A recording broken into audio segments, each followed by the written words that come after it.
안녕하세요. 오늘은 고려시대 문학 동동을 배워보도록 하겠습니다. 학습 목표는 동동이 고려시대의 문학이므로 일단 고려가회가 지닌 형식적 특징에 대해서 알아보고요. 고려가회에 나타나는 고려시대 사람들의 삶의 모습에 대해서 공부해보도록 하겠습니다. 그럼 작품의 내용을 하나씩 살펴보도록 하겠습니다. 동동의 내용을 교과서를 통해 한번 보시면 꽤 길어요. 전체 13개의 연으로 되어 있고요. 13년으로 되어 있습니다. 그리고 각 달마다 보면 매월 뭐 3월, 5월, 11월 이런 식으로 달별로 되어 있음을 여러분들이 느낄 수 있을 거예요. 그래서 되게 깁니다. 그리고 고려시대 노래다 보니 아무래도 말이 어려운 게 많고 해석이 아직 제대로 되지 않는 게 사실은 좀 많이 있습니다. 그래도 그 중에서 가장 보편적인 해석으로 여러분들에게 한번 수업을 해보도록 하겠습니다. 자, 서사연부터 보도록 하겠습니다. 1년이 서사연이고요. 2년부터 13년까지가 본사 이렇게 생각하시면 되겠습니다. 학습지를 참고하시면서 같이 공부해 보도록 하겠습니다. 자, 하나씩 해석해 볼게요. 서사 1년입니다. 자, 덕을한 곤배에 받잡고 되는데 곤배라는 말은 뒤 또는 신령님이라는 뜻입니다. 그 다음에 받잡고는 바치고의 뜻이겠죠. 그 다음에 복은 림배에 받잡고, 림배는 앞쪽을 말하고요. 또 다른 의미로는 임금님 이를 뜻하는 말이기도 합니다. 그래서 덕은 뒤에 또는 신령님께 바치고, 복은 앞에 또는 임금님께 바치고 이런 의미가 되겠죠. 자, 그 다음 덕이며 복이라고 하는 것들을, 덕이며 복이라 하는 것들을, 자, 나자라 오소이다. 나자라 하는 것은 낮다가 바치다, 진상하다 이런 말이에요. 그러니까 높은 분에게 어떤 것을 바치다 이런 뜻이거든요. 그래서 바치러 오십시오 이런 의미로 보시면 되겠습니다. 자, 그 다음에 아우동동다리는 후렴구죠. 보시면 매 연마다 후렴구가 다 있어요. 똑같은 아우동동다리가 있는데요. 이 후렴구는 특별한 의미는 없습니다. 특별한 의미는 없고 북소리를 흉내낸 북소리의 의성어다 보통 이렇게 이야기를 많이 합니다. 후렴구에 대해서는 나중에 또 뒤에서 설명해 드리도록 하겠습니다. 자, 서사 1년입니다. 중심 내용은 임금의 덕과 복을 기원하는 내용이다 라고 생각하시면 좋겠고요. 특별한 의미는 없습니다. 작품 내용 들어가기 전에 초반부에 시작하는 부분이다 이렇게 생각하시면 좋겠습니다. 근데 이제 이 1년이 나머지 2에서 13년과 좀 다른 부분이 있습니다. 요거는 지금 말씀드리지 않고요. 작품을 다 배우고 나서 다시 이 부분을 설명을 드리도록 하겠습니다. 자, 2연부터는 이제 본사가 시작됩니다. 1월달 노래다, 1월령, 1월 노래다 보시면 되겠습니다. 자, 정월날인물은 정월은 아시죠? 정월은 음력 1월을 우리가 정월이라고 하고요. 자, 나릿물은 나리는 냇물, 시내 할 때 그 냇물 할 때 내를 나리라고 옛날에는 얘기했습니다. 물은 이 말은 물 이게 오늘날의 물이죠. 그래서 이제 소리 난 대로 썼다는 걸 알 수가 있겠죠. 소리 난 대로 연설했다는 것을 알 수가 있습니다. 자, 정월의 냇물은 아은은 감탄사예요. 감탄사. 특별한 뜻은 없고요. 어저 녹저 한온데 됐습니다. 어저는 얼다란 뜻이고요. 녹저는 녹다란 뜻입니다. 그래서 얼었다 녹았다 하는데 이제 음력 1월이니까 2월 말쯤 되겠죠. 2월 중순쯤 되니까 물이 이제 겨울에 얼었던 물이 이제 얼었다 녹았다 이렇게 하고 있다는 이야기죠. 자, 그걸 보고 화자가 느꼈습니다. 뭘 느꼈냐면 누릿 가운데에 나고 누리는 세상을 말하겠죠. 이 세상 가운데에 태어나서는 누가요? 누가? 화자 자신이죠. 화자 자신이 이 세상에 태어나서는 이 말입니다. 자신은 이 세상에 태어나서 자, 물은 보세요. 자, 물은 얼었다 녹았다 하죠. 얼었다 녹았다 하는데 자신은 어떠냐? 하울로 열셔 밑에 보시면 혼자 살아간다 이렇게 되어 있습니다. 자신은 홀로 살아가고 있는 그런 모습을 보이고 있죠. 여다라는 말이 문학에 많이 나오는데요. 여다는 원래는 가다란 뜻입니다. 근데 문학에서 여다가 쓰일 경우는 주로 가다란 뜻보다는 살아간다는 의미를 많이 쓰는 경우가 많이 있습니다. 그래서 여기서도 셔는 감탄형 어미이고요. 따라서 하울로 열셔라고 하면 홀로 살아가는구나 이런 정도로 보시면 좋겠습니다. 후렴구 그대로 나오고요. 자, 중심 내용은 힘없이 살아가는 외로운 처지를 호소하는 내용이고요. 중심 소재 및 기능은 나릿물, 냇물이죠. 냇물이 되겠습니다. 중심 소재는 어떤 기능을 하느냐? 이 냇물은 얼었다, 녹았다 하면서 어울려 살아가는 모습을 보여주고 있죠. 근데 화자 자신은 어떻습니까? 혼자 살아가죠. 그럼 결국은 이 작품에서 우리가 눈여겨봐야 될 부분 바로 표현기법인데 자연물과 자신의 처지를 대비하고 있다는 겁니다. 대비하여 자신의 외로운 처지를 부각하고 있다 하는 점을 여러분들이 좀 보시면 되겠습니다. 그러니까 자연물인 물과 자기 자신의 처지를 대조시키고 있다. 대조하여 비교하고 있다. 이렇게 보시면 좋겠습니다. 세시명절은 1월달에는 나와 있지 않습니다. 자, 2월달 노래 보도록 하겠습니다. 여러분 학습지 잘 따라오고 계시죠? 자, 2월 보름에, 보름은 음력 15일이고요. 자, 2월 보름이 무슨 날이냐면 연등회 행사를 하는 날입니다. 연등회라는 것은 등을 단다 이런 뜻이죠. 고려시대는 불교의 나라이기 때문에 부처님과 관련된 그런 행사가 많이 있습니다. 2월 15일에 절에 가서 등을 달고 부처님의 덕을 찬양하고 부처님께 소원을 비는 그런 행사가 하는 날이죠. 자, 그 연등에 참석한 화자가 무엇을 봤습니다. 무엇을 봤느냐? 높이 현은 불을 켜다 할 때 그 켜다는 뜻입니다. 높이 켠 등불을 봐요. 등불 다호라 이렇게 했네요. 더 다호라 같다 이 말입니다. 그럼 뭐가 등불 같다는 말이겠습니까? 예, 그렇습니다. 임입니다. 화자 자신의 임이 등불과 같다 이 말이죠. 어떤 면에서 같은지는 조금 이따 볼게요. 자, 만인 비추실, 많은 사람들을 비추어 주시, 즈지셨다 이 말입니다. 즈은 모습이라는 뜻입니다. 자, 그러면 님이 높이 떠 있는 등불 같은데 그 등불은 뭐합니까? 여기 보시면 자, 등불은 세상을 환하게 비추어 주고 있죠. 그래서 많은 사람들이 우러러보는 존재입니다. 그래서 화자는 자신의 이미 그러한 등불에 비유함으로 해서 이미 많은 사람들이 우러러보는 고매한 인품을 가진 사람이라는 것을 드러내고 있습니다. 그래서 중심 소재는 등불이고요. 주제는 임의 빼어난 인품을 예찬한다. 이렇게 볼 수 있겠습니다. 그래서 2월 달에서는 화자는 님을 등불에 빗대어서 님의 고매한 인품을 찬양하고 있다. 그렇게 정리해 볼 수 있겠습니다. 자, 3월달 노래 보도록 하겠습니다. 자, 3월 나며 개한은 뭐 핀 이런 뜻이겠죠. 아우 만춘 달의 꽃이여. 자, 만춘은 가득한 봄, 이 가득할 만자입니다. 그래서 무르익은 봄인데 보통 그저 늦봄 이렇게 해석하기도 합니다. 자, 달의 꽃은 진달래 꽃이여 이런 말입니다. 그 다음에 남의 이 말은 남들의 이런 말이고요. 부러울은 부러워할 이런 뜻입니다. 그러니까 남들이 부러워할 즈 아까 나왔죠. 즈은 모습이었습니다. 모습. 그래서 여기서도 남이 부러워할 그런 모습을 지니고 태어나셨다 이 말입니다. 누가요? 당연히 님이겠죠. 예, 님이 남이 부러워하는 모습을 지니고 태어난다. 그러면 화자는 님을 어디에 빗대고 있죠? 그렇죠. 진달래꽃에 비유하고 있다는 것을 알 수가 있습니다. 자, 중심 내용은 임의 아름다운 모습을 예찬하고 있고요. 중심 소재는 달의 꽃 이렇게 볼 수가 있겠습니다. 진달래꽃이죠. 중심 소재의 기능은 뭐냐? 자, 이게 빠졌네요. 중심 기능은 임의 모습을 진달래꽃에 비유함으로써 임의 아름다운 모습을 부각하기 위한 거죠. 아름다운 진달래꽃처럼 많은 사람들이 부러워하는, 여기 나오시죠? 많은 사람들이 부러워하는 그러한 모습을 타고 태어났다 이런 의미가 되겠습니다. 3월달은 특별한 세시명절은 없습니다.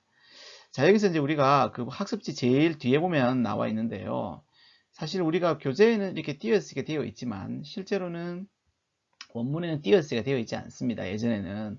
그래서 편의상 여러분들이 보기 좋게 띄어쓰기 해놔서 그렇지 실제로는 띄어쓰기가 안 되어 있거든요. 그러면 다른 말로 이 말은 무슨 말이냐면 띄어쓰기를 어떻게 하냐에 따라서 의미가 달라지는 경우가 몇 개 있습니다. 우리 이 동동에도 한 3개 정도 나오는데요. 첫 번째가 만춘 달외꽃입니다. 자, 만춘 띄우고 달외꽃이요 이렇게 하면 봄이 한창일 때 또는 늦봄에 핀 진달래꽃이요 이렇게 의미가 되겠고요. 두 번째, 만춘달 외꽃이여 이렇게 보기도 하는 사람도 있습니다. 그래서 이때는 만춘달, 봄이 가득한 그런 달 이 말입니다. 봄이 가득한 그 달에 늦봄에 그 다음에 달빛 아래 핀 외꽃이여 외꽃, 오이꽃을 말하죠. 외꽃이여 이렇게 보는 사람도 있고요. 봄이 한창인 때에 달 아래에 핀 외꽃이여 뭐 이렇게 보는 사람도 있습니다. 요거는 어떤 달에 이 말이고요. 한청일 때 달빛 아래 핀 외꽃 이 말이고, 죄송합니다. 다시요. 이때는 어떠한 때의 달빛 아래, 이때 달은 달빛을 말하고요. 이때 달은.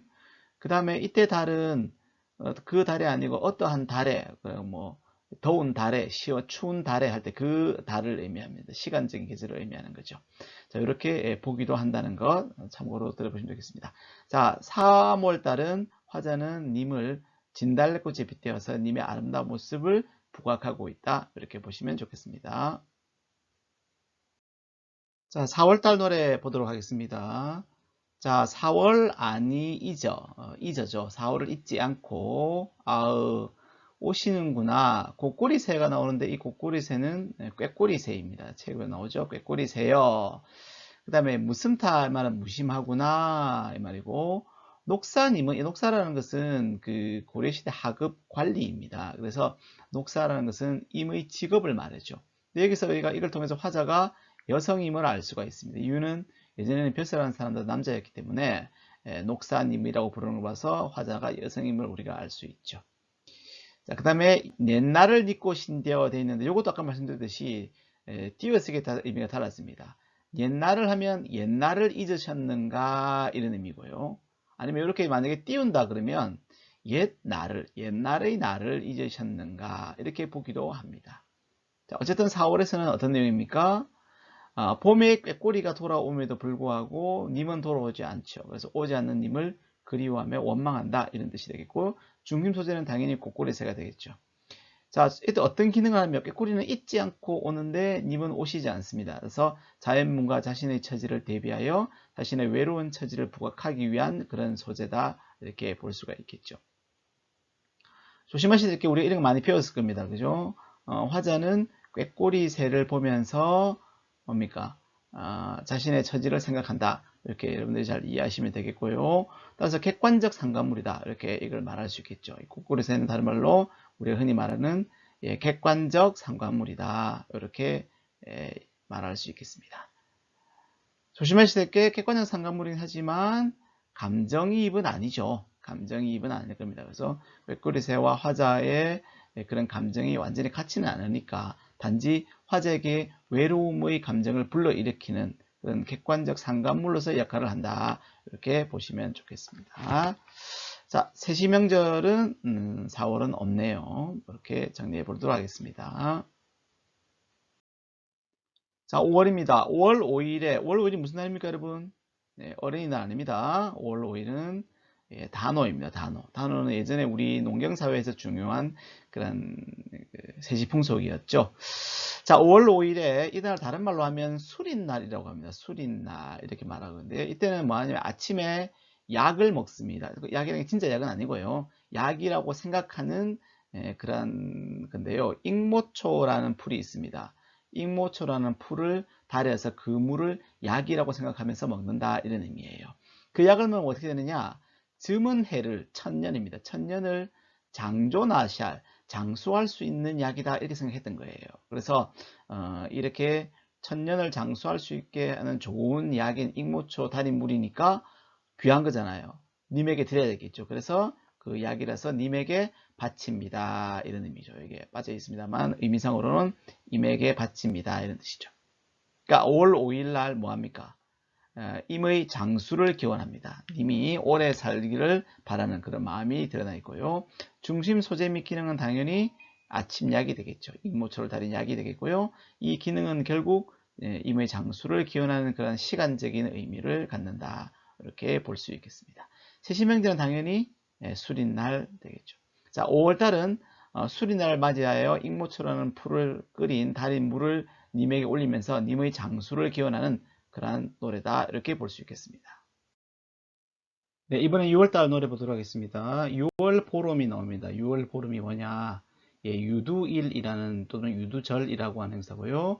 액을 떨치고 농사 잘 되기를 바라는 신라시대에 내려온 민족문예입니다. 유도라는 말은 흐르다 유자에 머리 투자를 써서 동쪽으로 흘러가는 그 물에 머리를 감으면 나쁜 애군이 다 날아간다 이렇게 생각했어요. 그래서 머리를 감고 나서 그 머리를 빗은 빗을 나쁜 액이 다 묻어 있다라고 생각하죠. 그래서 그 빗은 집에 가져오지 않고 벼랑에서 아래로 던져버리는 그런 풍습이 있었습니다. 자, 그런 유두절의 풍습을 바탕으로 쓴 작품입니다. 자, 6월 보름에 자, 별은 아까 벼랑입니다. 벼랑에 버린 빗 같구나. 아까 얘기했죠. 머리를 빗고 그 빗에 나쁜 기운이 다 묻어있다 생각하기 때문에 그 빗은 가지고 오지 않고 버린다 그랬죠. 자, 근데 누가 빗 같을까요? 누가 빗 같을까요? 아마 이게 화자 자신이에요. 화자 자신이 버려진 빗과 같아라고 생각을 하는 거죠. 자, 돌아보실 님을 적금 존니나이다. 만약에 님이 나를 돌아보실 님을, 이 말이죠. 님이 나를 돌아보신다면, 그 돌아보실 님을 내가 잠깐이나마 따르겠습니다. 쫓겠습니다. 뭐 이런 의미가 되겠습니다. 자, 중심 내용은 버림받은 처지에도 임을 따르고 싶은 그런 화자의 마음이고요. 중심 소재는 당연히 빛이죠. 그 기능은 임에게 버림받은 가련한 자신의 신세를 비유하는 소재다. 이렇게 볼 수 있겠습니다.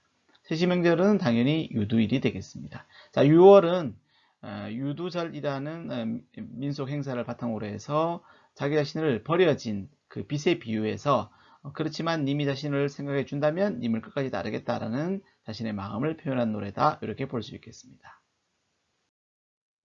자, 7월달 노래 보도록 하겠습니다. 7월 보름입니다. 7월 보름은 뭐냐? 백중이라는 날입니다. 백중. 100가지 채소와 과일이 준비된다. 이렇게 해서 백중이고요. 주로 이제 불교 행사입니다. 절에서 제물을 차려놓고 공양을 지내는 그런 행사가 되겠습니다. 자, 이 백중날에, 자, 화자가 뭘 하느냐면, 배하여 두고, 이건 뭐 물건을 차리다, 배열하다, 이런 뜻입니다. 그래서 쉽게 말씀드리면, 이제 백중 잔치상을 차려두고, 백중 제사상을 차려두고, 이 말입니다. 자, 그 다음에 뭘 하느냐? 소원을 빌어요. 여기 보면 원 나오죠. 소원을 빕니다. 어떤 소원이냐? 님을 한데 여가죠. 님을 함께, 이 말입니다. 님과 함께 여가죠. 이건 뭐뭐 하고자 하는 바람이죠. 뭐뭐 하고저, 이 말이니까 어떤 바람입니다. 바람을 뜻하는 말이고요. 여다는 앞에 말씀드렸습니다. 가다라는 뜻인데 보통은 살아가던 의미로 많이 쓰입니다. 따라서 님과 함께 살아가고자 하는 그러한 소원을 비옵니다. 이런 뜻이죠. 자, 백중날에 부처님께 이렇게 집에서 이렇게 상을 차려놓고 음식상을 차려놓고 소원을 비는데 어떤 소원이냐? 님과 함께 살아가고 싶다. 이런 소원을 이제 비는 그런 내용이 되겠습니다. 중심 내용은 님과 함께 지내기를 바라는 마음이고요. 중림 소재는 백종배죠. 백종날 잔치 또는 그냥 백종이라 하셔도 되는데요. 백종날 백종이라 하기도 하고 백중이라 하기도 합니다. 그래서 크게 중요하지 않습니다. 중림 소재의 기능은 당연히 임과 함께 하고자 하는 소원을 비는 계기로 사용되었다. 이렇게 보시면 좋겠습니다. 세시명절은 백중이죠. 8월입니다. 8월은 뭐 무슨 날이 있는지 다들 아시겠죠? 8월 보름입니다. 8월 보름은 아시다시피 한가위입니다. 추석. 예전에는 가배 이렇게 말했습니다. 이 가배가 의문변화를 일으키면 한가위 이렇게 이제 바뀌거든요. 자, 어쨌든 8월 보름은 한가위이지만 그다음에 자, 님을 모시고 여다 또 나왔죠. 여다 가다 여기서는 살아가다 의미겠죠. 님을 모시고 살아가야만이 오늘날이 진정한 한가위다 이런 의미가 되겠습니다. 그럼 화자는 지금 님과 헤어져 있다는 걸 아시겠죠. 자, 8월 보름 추석을 맞아서 모두 즐거운 시간을 보내고 있지만 화자는 님과 헤어져 있습니다. 그래서 님과 같이 살아갈 때만이 진정한 한가위다 이런 이야기를 함으로 해서 님과 함께하고 싶은 마음, 님을 모시고 살아가고 싶은 마음을 담고 있습니다. 중림 소재는 한가위, 가배고요. 님과 함께하고 싶은 마음을 가지는 시간입니다. 세시명절도 한가위가 되겠죠. 9월입니다. 9월 9일에 나와 있는데 9월 9일은 중량절 또는 중구절, 구가 9번, 구가 거듭되었다 이런 말입니다. 음력 9월 9일이고요. 우리가 이제 동양에서는 이제 홀수를 양의 수라 그러고요. 짝수를 음의 수라 그럽니다. 그래서 양의 수 중에서 가장 큰 수가 9인데 이 9가 두 번 겹친 날로 아주 좋은 날로 생각을 합니다. 그래서 이제 이날은 산수 열매를 먹거나 주로 이제 밖에 나가서 이제 쉽게 말씀드리면 야유회를 가는 거죠. 그래서 화전을 구워 먹기도 하고 술을 먹고 뭐 이렇게 하는 날입니다. 자, 9월 9일에 자, 약이라고 생각하고 먹는, 약으로 먹는 자, 황화꽃이, 국화꽃을 말합니다. 가을에 국화 많이 피니까 국화꽃이 안에 드니, 집 안에 들어오니 이런 말입니다. 그러니까 밖에 나가서 이제 국화꽃을 따서 집으로 들어왔다 이 말이겠죠. 이제 국화꽃을 따서 술도 담그기도 하고 전을 부쳐 먹기도 하니까 국화꽃을 따서 집에 들어왔어요. 들어왔는데 자, 세셔 가마나에라. 우리 교과서에는 이렇게 띄어쓰게 되어 있습니다만 일단 그렇게 해석해 볼게요. 세셔 가마나에라 되어 있는데 우리 책에는 뭐 갈수록 아득하구나 이렇게 해석이 되어 있어요. 근데 일반적으로는 이렇게 해석하지 않고요. 세셔를 보통 초가집으로 봅니다. 그래서 초가집 안이 조용하구나 이렇게 말합니다. 자, 가을이라서 국화꽃을 따서 집으로 들어왔는데 집안이 너무너무 조용해요. 왜요? 님이 없기 때문이겠죠. 그래서 깊은 가을의 적막함을 표현한다 이렇게 얘기를 합니다. 아니면 세셔가 마나에라 이렇게 띄어 쓴다면 세월이죠. 세월을 세월로 보고 세월이 시간이 늦을 만자입니다. 그래서 늦었구나. 그래서 가을이 깊었구나. 이런 의미로 보기도 합니다. 그래서 일반적으로 우리 교재처럼 갈수록 아득하구나 이렇게 보지는 않습니다. 자, 그래서 저도 교재의 띄어쓰기에 따라서 첫 번째 세셔 가마나에라 초가 집안이 조용하구나 이렇게 보통 해석을 하도록 하겠습니다. 자, 9월 9일입니다. 9월 9일은 아까 봤듯이 중량절이고요. 중량절은 밖에 나가서 일종의 야외를 하는 등고라는 야외하는 풍습이 있는데 주로 꽃을 따서 국화를 따서 술을 담그거나 전을 부쳐 먹는 그런 행사가 있죠. 자, 중심 내용은 근데 이미 계시지 않아서 쓸쓸합니다. 아까 말씀드렸듯이 가을 초가 집안이 조용하죠. 조용하다는 것은 쓸쓸한 적막함의 표현이고요. 중심 소재는 아무래도 황화꽃이 되겠고요. 그다음에 소재의 기능은 가을이 깊어짐을 알리는 시간적 의미와 함께 깊어짐을 알리는 점께 그다음에 적막감을 느끼게 하는 외로움에 느끼게 하는 소재다 이렇게 볼 수 있겠습니다. 세시명절은 중양절이 되겠죠. 10월입니다. 10월에 아우 점이연 잘게 썬 아주 잘게 썬 바랏 다오라 이렇게 됐습니다. 다오라는 아까 말씀드렸듯이 뭐 같다 이런 말이죠. 자, 우리 이 교재에는 바랏을 고로쇠 나무 이렇게 해석해 놨습니다. 근데 이제 뭐 일반적으로는 고로쇠 나무보다는 보리수 나무로 많이 봅니다. 크게 중요하지는 않습니다. 어떤 나무를 보든. 자, 잘게 썬 보리수 나무 같구나. 왜? 꺾어서 버린 후에 몸에 지니실 한 분이 없으시구나 이런 말입니다. 자, 그러면 이 보리수 나무는 지금 어떤 상태예요? 버려진 상태죠. 그러면 꺾어 버려진 보리수 나무와 같은 처지인 이 바랏과 같은 처지는 지금 누구를 말할까요? 바랏은 누구를 상징하는 말이겠습니까? 네, 잠깐만요. 예, 바랏은 누구를 말할까요? 네, 그렇겠죠. 화자를 바랏에 비유했다 이렇게 보시면 되겠죠. 자, 자기 자신이 버려진 보리수 나무와 같은 처지다 이런 의미로 보시면 되겠습니다. 중심 내용은 임에게 버림받아 슬퍼함이고요. 중심 소재는 바랏. 임에게 버림받은 자신의 신세를 비유하는 소재다 이렇게 보시면 되겠습니다. 세시명절은 없습니다. 11월입니다. 11월은 봉당 자리에, 봉당이 뭐냐면 안방과 건너방 사이의 흙바닥입니다. 그러니까 방은 방인데 그냥 아무것도 마루나 장판에 깔지 않는 그냥 흙바닥을 말하고요. 따라서 매우 차갑겠죠. 11월 달에 이곳에서 자면 얼마나 춥겠습니까? 그죠? 네, 근데 거기서 어떻게 자느냐면 한삼을 덮어 누워 있습니다. 한삼은 매우 얇은 한복 안에 입는 속에 입는 얇은 옷을 말합니다. 그러니까 얼마나 춥겠어요. 그래서 여기서 슬픔을 사르고 있다 이렇게 볼 수 있는데 이걸 이제 다른 말로 하면 그냥 슬프구나 이런 정도로 보시면 되겠습니다. 슬픔을 사르고 있네 이런 말보다는 그냥 슬픕니다. 슬프구나. 자, 그 다음 고운이를 고운분을 이는 사람을 말하겠죠. 그래서 고운이를 스시옴열셔 제각각 따로따로 여단 아까 뭐라 그랬습니까? 예, 살아간다는 의미가 되겠죠. 자, 그래서 지금 화자는 뭐합니까? 11월 추운 날입니다. 음력 11월이니까 12월쯤 되겠죠. 추운데 바닥에 아무것도 깔지 않는 그 봉당 자리에 누워서 두꺼운 이불도 아닌 한삼을 덮고 누워있으니 얼마나 춥겠습니까? 이 춥다는 것은 정말 몸이 춥다는 말도 되지만 마음이 춥다는 말도 되겠죠. 그래서 슬픔을 사르고 있구나, 슬프구나. 왜? 고운님과 함께 제각각 따로따로 떨어져서 살아가고 있는 자신의 처지가 매우 슬프게 느껴진다. 이런 의미로 이해하시면 좋겠습니다. 자, 중심 내용은 임과 떨어져 있어 외로워한다. 소재는 봉당자리 또는 한삼이고요. 중심 소재의 기능은 차가운 이미지를 통해 혼자 있는 외로움을 부각하는 소재다. 이렇게 볼 수 있겠습니다. 특별한 세시명절은 나와 있지 않습니다. 12월 보도록 하겠습니다. 12월 분디남가로 가꾼, 분디나무는 분지나무로 하는데요. 여러분 그 추어탕 드시는 분이 있을 건데 추어탕에 넣어 먹는 가루가 산초가루죠. 그 산초가루가 열리는 나무가 분지나무랍니다. 그래서 보통 산초나무로 하기도 합니다. 자, 그 분지나무로 깎은 그 다음에 나잘은 낫다, 진사하다. 우리 앞에 1년에서 덕이며 복이라 호날 나자라고 소이다 이런 말이 나왔었죠. 그게 나오는 낫다입니다. 진상하다 또는 바치다 이런 말이 되겠습니다. 진상하는 쟁반에 저다오라, 젓가락 같구나 이 말입니다. 누가요? 누가 젓가락 같다고요? 예, 조금 더 볼게요.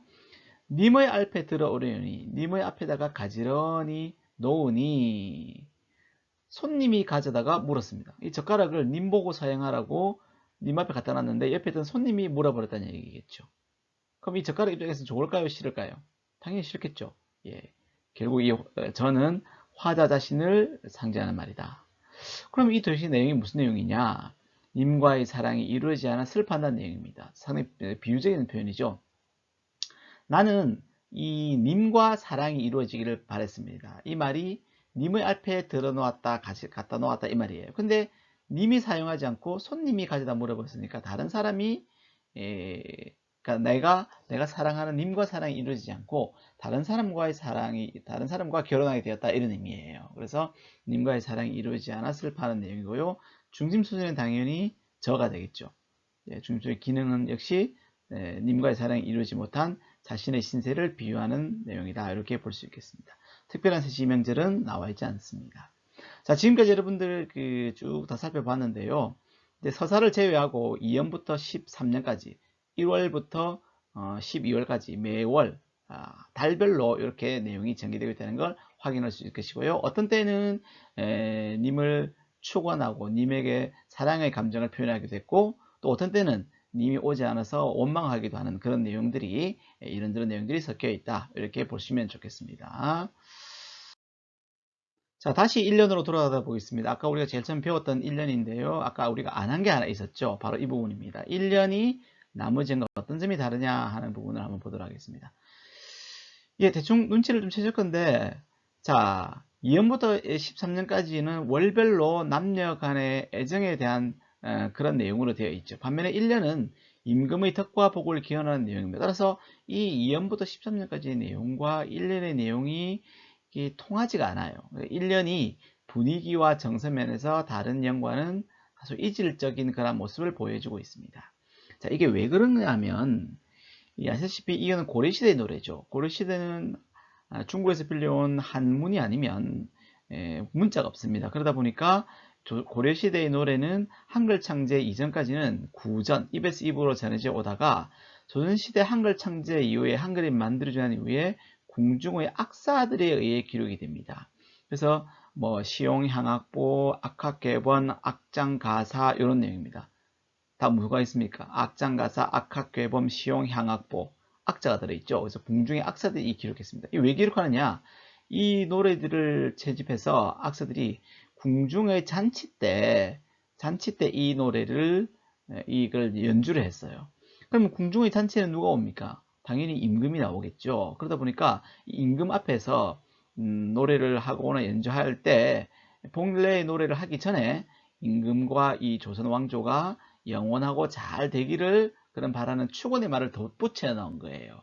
따라서 궁중 악사들에 의해서 궁중 연희의 의식료로 자리하는 과정에서 일련의 내용이 덧붙여진 것으로 볼 수 있다. 앞으로 여러분들이 고려가요를 배우게 되면 실제 이 본문의 내용과 다른 내용이 추가된 경우가 더러 많이 보게 될 겁니다. 그래서 고려가요 중에는 이런 경우가 꽤 많이 있다는 걸 알 수 있어요. 어, 자, 그럼 지금까지 배웠던 내용을 바탕으로 작품을 정리해 보도록 하겠습니다. 자, 동동이 갖는 표현상의 특징을 정리해 볼게요. 첫 번째는 여러분 분연체입니다. 아시겠죠? 연이 나눠져 있습니다. 고려가요에서 많이 볼 수 있는 형식이고요. 그러니까 고려가요의 여러 가지 특징 중에 하나가 분연체 이렇게 볼 수 있겠습니다.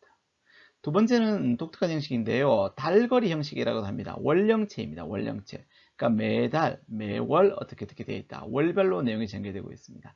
그래서 이 작품에서는 각 연에서는 그 달의 자연현상이나 세시풍속, 세시풍속과 함께 화자의 정서가 나열되어 있다. 이렇게 보시면 좋겠습니다. 세 번째는 이미 다 했습니다만 임과 화자의 모습이나 처지를 다양한 사물에 빗대 표현하고 있다는 거. 이거 꼭 정리해 두세요. 임을 비유하는 소재 2월의 등불, 3월의 달의 꽃, 화자를 비유하는 거 6월의 벼랑에 버려진 빛, 10월에 잘게 썬 보리수나무, 12월에 쟁반 위에 올려져 있는 젓가락. 이렇게 임과 화자 자신의 처지를 나타내는 말들을 다양한 사물에 빗대 표현하고 있다. 이렇게 볼 수 있겠습니다. 자, 네 번째는 각 연마다 후렴구를 사용하고 있다는 거 아마 확인할 수 있을 것이고요. 이 후렴구의 기능은 연을 구분하고 그 다음에 음악적 흥치를 고조시키는 그런 역할을 합니다. 고려가요의 노래에서 많이 볼 수 있는 그런 형식 중에 하나입니다. 다섯 번째는 이건 아까 했었죠. 1년이 나머지 연과 분위기가 정세면에 이질적인 이유는 아까 설명을 드렸습니다. 그죠? 조선시대 궁중 악사들에 의해서 궁중연의의 의식료로 자리매는 과정에서 아마 덧붙여진 내용이 많을 것이다. 이렇게 볼 수 있겠고, 자, 또 하나, 이 2, 3년의 내용도 가만히 보면 어떤 내용은 님에게 축원하고 님을 사랑하고 이런 내용이고 어떤 내용은 님을 원망하고 이런 내용입니다. 물론 그래서 이것을 한 사람의 작품으로 보기도 합니다. 그러나 때에 따라서는 한 사람의 내용이 일관된 내용이 아니라고 보고 공동의 창작물로 유추하기도 합니다. 이거는 한 명의 작가라고 할 수도 있고 아닐 수도 있다. 이런 정도로만 알아두시면 좋겠습니다. 자, 지금까지 이제 작품의 표현상의 정리, 특징 한번 정리해 봤습니다. 네, 동동의 내용을 종합적으로 정리해 보도록 하겠습니다. 갈래는 고려시대에 불려진 고려가요라고요. 민요적이라는 것은 이제 일반 서민들의 삶을 바탕으로 노래하고 있기 때문에 민요적이라고 보시면 되고, 송축적이라는 것은 뭔가를 기원한다, 뭔가를 바라고 축원한다는 내용이죠. 아까 그 제1년의 내용이 나와 있지 않습니까? 그죠? 연가적이라는 것은 뭐 아시다시피 사랑하는 사람에게 부르는 노래다, 이런 의미입니다. 분연체, 월령체 설명드렸고요. 세시풍속, 자연물, 남녀 이별 등이 제재이고 님에 대한 성축과 연모가 이 작품의 주제가 되겠습니다. 자, 지금까지 배운 내용을 바탕으로 학습활동 몇 문제 풀어보도록 하겠습니다. 예, 교과서에 나오는 다른 학습활동은 제가 수업 앞에 내용 설명하면서 다 말씀을 드렸고요. 이거 한 가지 하도록 하겠습니다. 자, 고려시대 가요 중에 하나인 가시리라는 작품이 나와 있습니다. 아주 중요한 작품이니까 뭐 다음에 자세하게 배울 수 있을 까 생각하고 오늘은 간단하게 설명드리겠습니다. 이 작품과 동동을 한번 비교해보라 이런 내용인데요. 간단하게 설명드릴게요. 자, 가시리는 가시렵니까? 이런 말입니다. 그러니까 여기 보면 가시리 있고라고 되어 있죠. 근데 여기서도 원래는 가시리 있고 가시리 있고인데 여기서는 이제 있고를 빼버린 내용이다 이렇게 보시면 좋겠습니다. 어쨌든 가시렵니까? 가시렵니까? 나나는 그냥 운율을 맞추기 위한 여음입니다. 특별한 의미가 있지 않습니다. 자, 버리고 가시렵니까? 네, 여기가 1년입니다. 자, 위증절과 대평성대는 후렴구죠. 보시면 다 여기 후렴구가 이렇게 들어 있습니다. 그죠? 예, 각 연마다 후렴구가 들어 있음을 눈으로 확인할 수 있죠. 자, 그다음 2년입니다. 날러는 어찌 살라고 후렴구고요. 날러는 어찌 살라고 그죠? 바리고 가십니까? 이 말이죠. 3년입니다. 잡수와 두오리 말하는 잡아두고 싶지만 선하면 아니 올세라, 아니 올세라, 아니 올까봐 이런 말이 되겠죠. 근데 선하면이 뭐냐? 서운하면 이렇게 보는 견해가 있는데 서운하면 아니 온다. 그거는 의미가 잘 통하지 않죠. 그래서 화나면 이렇게 보는 견해도 있습니다만 정확한 의미는 아직 잘 모르겠습니다. 그냥 서운하면 아니 올까봐 이런 정도로 그냥 보고 넘어가겠습니다. 그 다음 서러운 님을 보내오니 서러운 님을 보내드리오니 그 다음에 지금 가시는 것처럼 도셔 다시 돌아오소서 이런 말이 되겠죠. 자, 나를 버리고 가시는 님이 있고요. 그 화자는 님을 잡고 싶습니다만 님이 서운해하면, 님이 화나면 다시 안 올까봐 그게 겁이 나서 서러운 님을 잡고 싶지만 그냥 보내드리니 지금 이렇게 아무렇지 않게 가신 것처럼 다시 아무렇지 않게 나에게 돌아오소서 하는 내용이 작품의 내용이 되겠습니다. 작품을 정리해 보도록 하겠습니다. 고려가요이고요. 임과의 이별이 제재이고 이별의 정한, 이별의 슬픔, 한 이렇게 보시면 되겠습니다. 이 주제가 됐습니다. 자, 여기 위증절과 태평성대라는 후렴구로 해보겠습니다. 역시 특별한 의미는 없고요. 앞에 우리가 동동다리가 마찬가지로 본문의 내용과 특별히 연결이 없습니다. 그래서 본문의 내용과 정서적으로 연결되지 않아요. 따라서 이 작품 또한 후대에 삽입되었을 가능성이 높다. 그래서 이 작품도 또한 내용도 보시면요. 지금 내용은 님과 이별하는 내용이잖아요. 그죠? 그런데 여기 가만히 보시면 위증절과 대평성대는 대평성대 아주 크게 살기 좋은 평화로운 시대다 이런 말이거든요. 그러니까 이 본문의 내용과도 이 후렴구의 내용도 맞지가 않아요. 그래서 이 내용도 나중에 임금 앞에서 궁중악사들이 연주할 때 임금의 어떤 덕을 칭송하기 위해서 집어넣은 내용이다. 이렇게 보는 것이 일반적인 내용입니다. 자, 지금까지 이제 고려가요 가시리를 살펴보았습니다. 자, 이렇게 이제 동동과 가시리 두 작품 다 고려가요거든요. 그래서 고려가요, 이걸 바탕으로 고려가요가 가지는 내용의 특징과 행적의 특징을 우리가 추출해 볼 수 있습니다. 둘 다 임에 대한 연모의정을 담고 있다. 이건 내용이니까 보시면 되겠고, 고려가요가 가지는 행적 특징들이 여러 가지가 있습니다. 다 그런 거 아닙니다만, 일반적으로 연이 나누어져 있는 경우가 많고요. 그 다음에 이제 동동 같은 경우는 연이 나누어지면서 특별히 더 또 원령체였죠. 그러나 이제 가시리는 원령체는 아니었습니다. 후렴구가 있는 경우가 많이 있습니다. 이런 정도가 특징이고요. 그 다음에 이제 여기 나와 있지 않습니다만 고려가요는 대부분이 삼음보인 경우가 많습니다. 삼음보인 경우. 아까도 했죠. 가실이 있고 발이고 가실이 있고 이런 식으로 삼음보인 경우가 많습니다.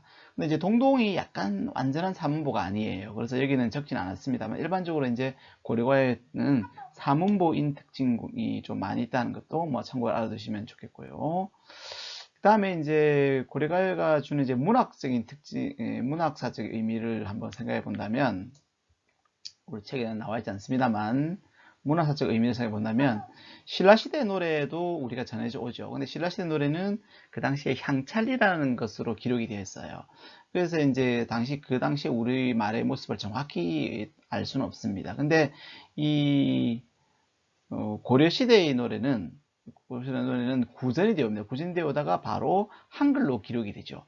그러다 보니까 그 당시에 살아있는 우리말의 어떤 순수 우리말의 모습을 잘 살펴볼 수 있는 그러한 문학적인, 국악적인 자료로도 많이 쓰이고 있습니다. 우리의 모습을 잘 보여주고 있다. 이런 정도로 우리가 생각해 볼 수 있습니다. 그래서 순수 우리말의 아름다움, 순 우리말의 아름다움을 잘 보여준다. 이렇게 할까요? 우리말의 아름다운 모습을 잘 보여주고 있다. 이런 정도로 한번 정리해 볼 수 있겠습니다. 자, 이렇게 해서 동동에 대한 수업을 모두 마치도록 하겠습니다. 자, 여기까지가 이제 고려가요를 우리가 공부를 했고요. 다음 시간에는 시조 내편이라는 조선시대 문학으로 한번 넘어가 보도록 하겠습니다. 수고하셨습니다.